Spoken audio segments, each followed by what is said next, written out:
Hello, my horror-loving dudes. I'm Killjoy Jake, and today we're going to be ranking all 6 of the Scream movies. So if you have not seen Scream 6, maybe don't watch this video quite yet. Trust me, it'll still be around. You'll be able to watch this bad boy after you see the new movie. So let's get into the ranking. Well, sometimes that is better.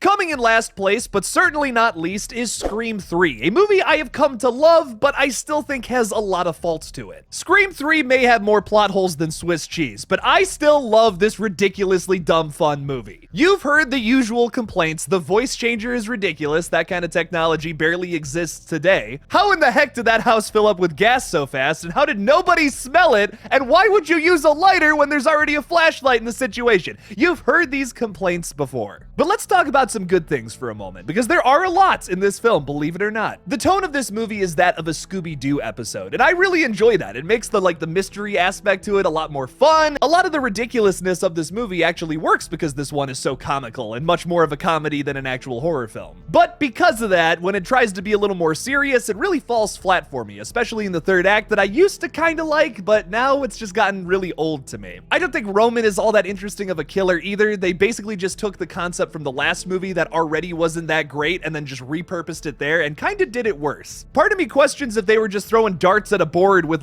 different types of family members and different characters from the Scream movies. It's like, okay, bam, brother, and bam for Sydney. That's our killer. Let's move on. The strongest thing about Scream 3, in my opinion, though, is the commentary on the Weinsteins. This movie goes out of its way to paint its producers as, well, basically the pieces of shit that they are. And for that, I appreciate the film. It might have its faults, but it's still a really fun time every single time. In 5th place comes Scream 2, a movie that seems to be a big fan favorite. Scream 2 has some of the best moments in the entire franchise, with a killer opening scene and one, maybe two of the best chase scenes across the entire board here. But then it also has some big lows, with a musical number that comes out of absolutely nowhere and was completely unnecessary, so much so that the cast even agrees with that. And I don't really like the killers. I like Mickey conceptually, but he's underdeveloped at the very least, and then Mrs. Loomis is just, it feels like a sucker punch to say that this was Billy's mom the whole time when there was absolutely no setup to that throughout the entire film. Every time you see Debbie Salt, she's just interrogating Gale Weathers.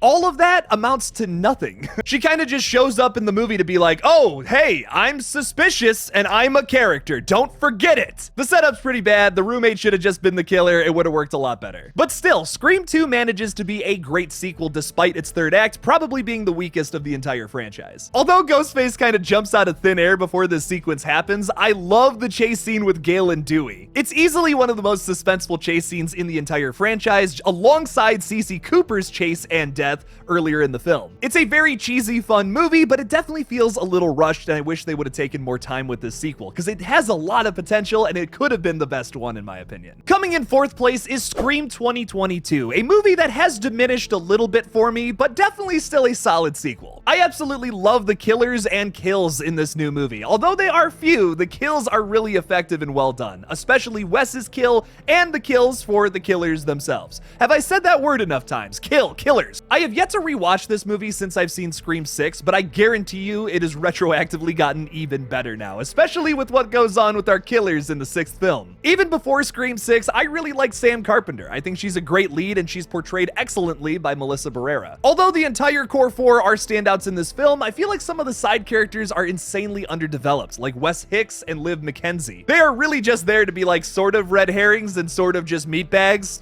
to get stabbed and poked with. Vince might be the worst example of this, though. Portrayed by Kyle Gallner, who is an excellent actor, he didn't really have a whole lot of room to shine in this very limited role. He's like Stu's nephew, too, and he kind of does nothing in this movie, which really sucks to me. That might be the biggest negative, but the biggest plus to me about this one is our new killers. I really love Richie, despite the fact that he's blatantly obviously the killer, and Amber Freeman is super underrated. Her reveal is maybe one of the best in the entire franchise, and her performance in the third act is fucking crazy. Absolutely psychotic. I would not want to mess with the chick that killed Dewey. Oh my god. You guys hear me talk about this movie all the time. Let's just move on. Taking the bronze medal for this list is Scream 4, an excellent sequel that perfectly comments on remakes. Having the best meta horror commentary of any of the sequels, Scream 4 thrives when it's not being a little too goofy, because sometimes it gets too goofy, and that's definitely its biggest negative. Kevin Kevin Williamson approached this film trying to make it darker, and in some scenes he succeeds, but because the tone is all over the place, it ultimately doesn't amount to a scary film overall. It is still kind of a campy Scream movie at the end of the day. The meta humor specifically, I don't think lands in this movie at least 9 times out of 10. Every now and then, there's a pretty good joke, but sometimes it's a little too in your face. The commentary angle to the meta-ness in this movie, though, I think is done really well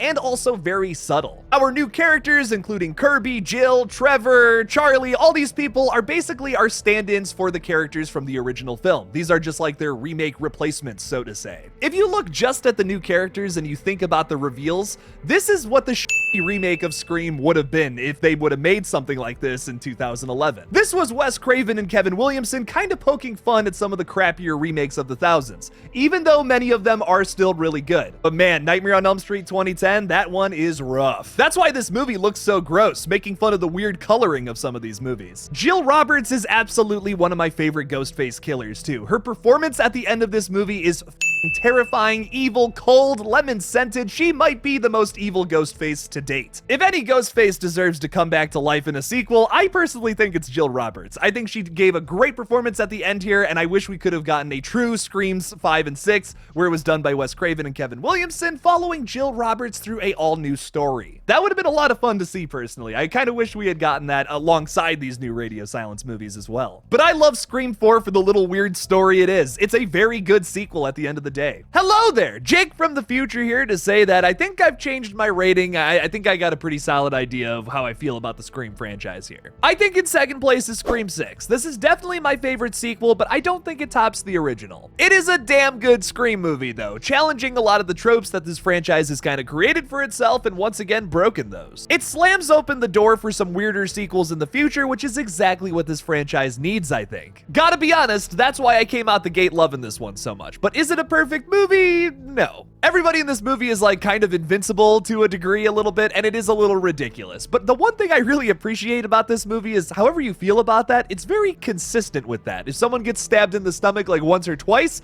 they can still like, you know, walk around and move about freely. But, you know, if it's Chad who gets stabbed like 18, 15, whatever times in the chest, he's like on the brink of death, although that definitely would have killed him. It's oddly kind of funny to me how consistent they are with their heightened reality here. I don't know, I like it personally, because I think it adds to the horror. Is it convoluted? Sure, but a lot of these sequels are.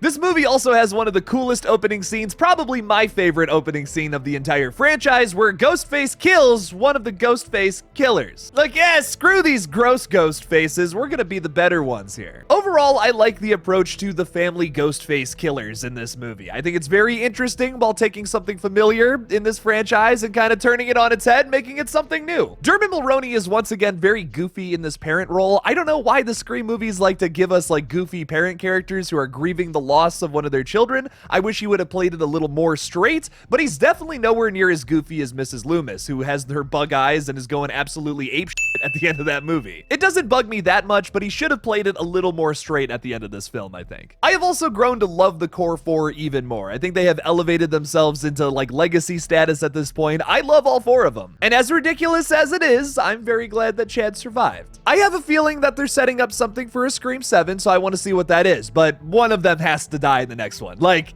that has to happen at this point. Especially now that we built them up, we have this emotional connection to them now, where maybe we didn't in Scream 5. I get it. I get why they kept them alive. And now I think for the next movie, when they do kill him, fingers crossed, when they kill at least one of them, it's going to be a very emotional moment. You gotta let things simmer sometimes. I get that, but once again, I need a payoff here in the next movie or I'm gonna be kind of confused. We get Ghostface versus Ghostface, we get Ghostface with a shotgun, we get two Ghostfaces killing somebody at the same time. This movie crosses a lot of things off of my checklist of things I've always wanted to see in this franchise before. So many people have said that they love the opening scene too, which opens up the possibility to a movie that follows Ghostface killers the whole time instead of main protagonists. Like I said, this is a very pivotal and important movie for this franchise, meaning we're gonna get some weirder shit along the way moving into the future. And that is exactly what I've always wanted from this franchise, and I am just so happy. I love this movie so much, I love what it stands for, and I love what it's done for this franchise. Watch my review if you want to hear me talk a little more in depth about it though. In first place, come on.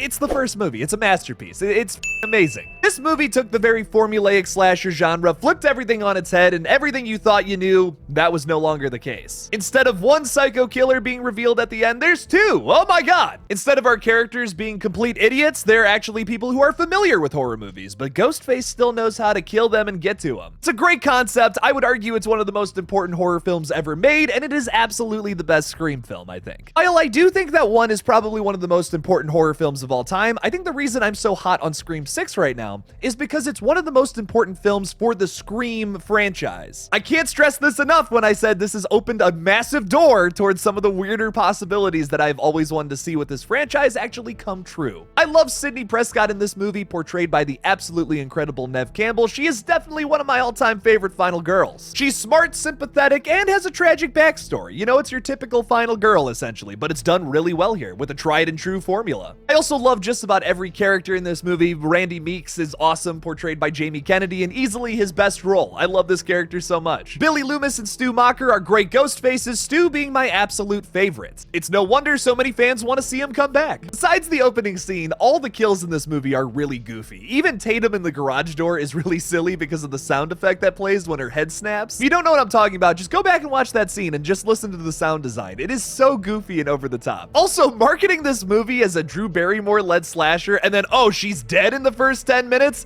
that's up there with Blair Witch's marketing campaign. That is so good. But at the end of the day, I think the big thing with these movies is that all 6 of them absolutely I think if you overanalyze these movies, you may not have a good time with them. There is a lot of things about every single entry that doesn't make a whole lot of sense. So if you overanalyze, you're not gonna have a good time with it. There is something in literally every single one of these movies that does not make sense. And if you just look at that and you're like, oh, this movie sucks for that one reason, I think that kind of sucks. That really sours the punch bowl because this is a very fun bowl to swim around in. So if you can suspend your disbelief, you will have a blast with the Scream films. I recommend all 6 of them. Because if I had to predict the future of this franchise, I think it's only gonna get weirder from here. You gotta learn to suspend your disbelief if you're gonna have fun with that or not. Now, everybody ranks the Scream films a little differently, so leave me your ranking down in the comments below. Thank you all so much for watching this brand new ranking video for the Scream franchise. Don't forget to like this video and subscribe for more horror content in the future. Please consider supporting me on Patreon, you know, if you want. And as always, don't forget to kill it out there, y'all.